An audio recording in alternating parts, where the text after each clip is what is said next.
Bonjour, je m'appelle Francine Chevroux et j'aide les personnes à optimiser leur présence sur LinkedIn afin de se générer des opportunités à la fois en termes d'emploi et de business.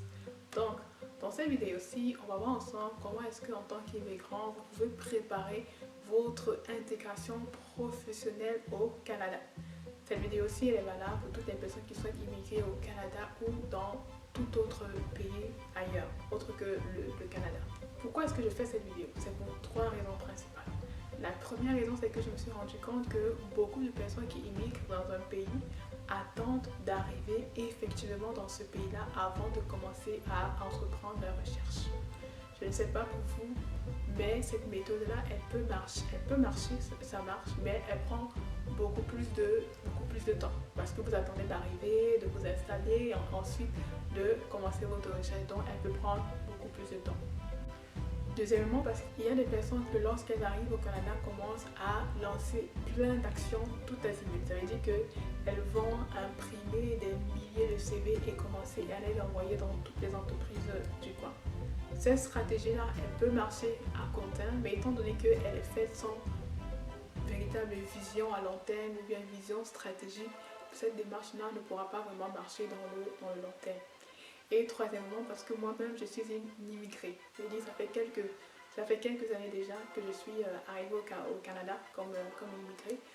L'expérience que j'ai en termes d'immigré, je vais la partager dans le cadre de cette vidéo-là. Je vous assure que chaque point que je vais partager dans cette vidéo-ci, je l'ai vraiment appliqué. Pour la petite histoire, je suis arrivée au Canada en 2017. 3 jours plus tard, j'avais déjà un premier travail. 2 semaines après, j'ai changé mon premier travail pour un deuxième travail. Et 6 mois plus tard, j'avais un autre travail. Donc, c'est juste pour vous dire qu'il est possible de tellement préparer ou planifier son arrivée, son intégration professionnelle dans un pays qu'au lieu que ça nous prenne 6 mois, 1 an pour pouvoir trouver un premier emploi, ça peut nous prendre beaucoup moins de temps que cela. Donc c'est vraiment ce que je vais partager avec vous dans cette vidéo-ci. Restez jusqu'à la fin, c'est vraiment super important. Il y a un homme célèbre qui a dit que 80% de la réussite d'un événement dépend de la préparation que vous accordez à cet événement-là. Je répète, 80% de la réussite d'un événement dépend de la préparation que vous accordez à cet événement-là. Donc dans cette vidéo-ci, on va parler de comment est-ce que vous pouvez préparer votre arrivée au Canada afin de réussir votre intégration sur le plan professionnel. Premièrement, ce que vous pouvez faire, c'est de vous poser la question de savoir pourquoi est-ce que je souhaite immigrer au Canada. Pourquoi je pose cette question-là? Parce que beaucoup de personnes en fait ne se posent pas les bonnes questions. Elles ne se posent vraiment pas les bonnes questions. En fait, il est important de répondre à cette question-là parce que ça va vous aider premièrement à pouvoir persévérer face à l'adversité. Parce que ce ne sera pas forcément un chemin facile. Ce ne sera pas forcément toujours un chemin facile. Il y aura de l'adversité, il y aura de la difficulté. Mais si vous savez pourquoi est-ce que vous voulez immigrer dans un pays, le Canada ou un autre pays, vous serez beaucoup plus armé pour pouvoir faire face à l'adversité. Et deuxièmement, parce que lorsque vous vous posez les bonnes questions, ce sera beaucoup plus facile pour vous de vous focaliser et de ne surtout pas vous éparpiller dans plein de chemins différents. Une chose que vous pouvez faire, c'est de vous renseigner au maximum sur le pays où vous souhaitez immigrer. Par exemple, si vous souhaitez aller au Canada ou immigrer au Canada, posez-vous toutes les questions possibles sur le Canada. Quels sont les secteurs d'activité qui sont porteurs au Canada? Quels sont les domaines d'activité qui sont porteurs au Canada? Quels sont les métiers qui sont en demande au Canada? Quelles sont les entreprises qui recrutent le plus d'immigrés au Canada? Quelles sont les formations qui sont offertes aux immigrés, par exemple? Quelles sont les plateformes que le gouvernement a mis en place afin d'accueillir les personnes qui sont immigrantes? Quelles sont les démarches administratives que vous devrez faire afin de pouvoir travailler dans un domaine d'activité, par exemple? Qu'est-ce que vous devez faire si vous voulez travailler pour le gouvernement? Est-ce qu'il y a des demandes d'équivalence à faire? Est-ce que actuellement vous occupez un poste qui est contingent? Ça veut dire que dans un poste dans lequel pour pouvoir l'intégrer au Canada, il faut faire par exemple soit des équivalents ou soit reprendre une partie de vos études. Quels sont les partenariats qui ont été mis en place entre le Canada ou le pays d'accueil et le pays dans lequel vous êtes actuellement? Posez-vous toutes ces questions avant de pouvoir immigrer au Canada. Je vous assure que lorsque vous allez vous poser cette question-là, il y a des choses que vous allez revoir dans votre manière de faire. Il y a des formations que vous allez décider par exemple de prendre dans votre pays, dans le pays dans lequel vous êtes actuellement. Il y a des formations, des compétences, il y a des actions que vous allez également décider de prendre avant de pouvoir immigrer de manière réelle au Canada. La troisième chose que vous devez faire, c'est vous fixer les objectifs à court terme, moyen terme et long terme.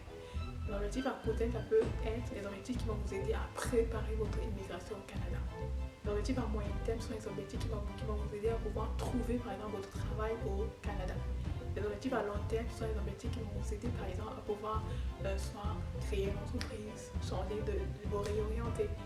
Tous ces objectifs-là, il faut vraiment que vous puissiez les définir avant d'immigrer. Pourquoi c'est important? Parce que comme je le dis toujours, lorsque on a une vision, c'est beaucoup plus facile d'atteindre cette vision-là sans se disperser ou sans se défocaliser. La quatrième chose que je veux faire, c'est faire l'état des lieux. Posez-vous la question de savoir où est-ce que j'en suis? Où est-ce que j'en suis actuellement? C'est vrai, je veux immigrer au Canada, mais où est-ce que j'en suis? Quelles sont les ressources que j'ai déjà et qui sont à ma disposition?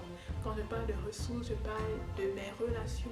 Quelles sont les relations? Quelles sont les personnes qui sont dans mon réseau professionnel, dans mon réseau familial? Quels sont les amis que j'ai déjà qui sont au Canada et qui peuvent m'aider à pouvoir accomplir les objectifs que j'ai cités? Deuxièmement, de quelle finance, de combien d'argent est-ce que j'ai besoin pour pouvoir immigrer au Canada? Par exemple, si vous décidez, par exemple, si l'un de vos objectifs est de pouvoir reprendre vos études lorsque vous arrivez au Canada, peut-être vous aurez besoin de beaucoup plus d'épargne à votre arrivée au Canada. Troisièmement, posez-vous la question de savoir quels sont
dites-vous, ok, mois de mai 2020 par exemple, qu'est-ce que j'ai fait comme action?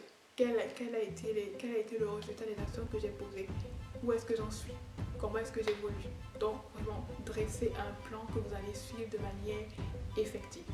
Je vous assure que si vous mettez en place toutes les actions que j'ai définies avec vous, vous n'aurez vraiment pas de problème à trouver votre travail très rapidement lorsque vous arriverez au Canada. Il y a même des personnes qui ont pu trouver un travail en étant dans le pays d'origine. Donc c'est possible. Il suffit juste en fait de travailler de manière stratégique, de manière cohérente, de manière tenace, persévérante et avec un objectif à long terme. J'ai terminé avec cette vidéo-ci. N'hésitez pas, si vous avez aimé, à liker, commenter, partager et surtout abonnez-vous. Vraiment, ça va me faire plaisir de pouvoir rester en contact avec vous. Il y a d'autres vidéos qui vont être postées pour vous aider véritablement à pouvoir optimiser votre présence sur LinkedIn et générer des opportunités en termes d'emploi et de business. Donc, merci encore, abonnez-vous, partagez et à la prochaine.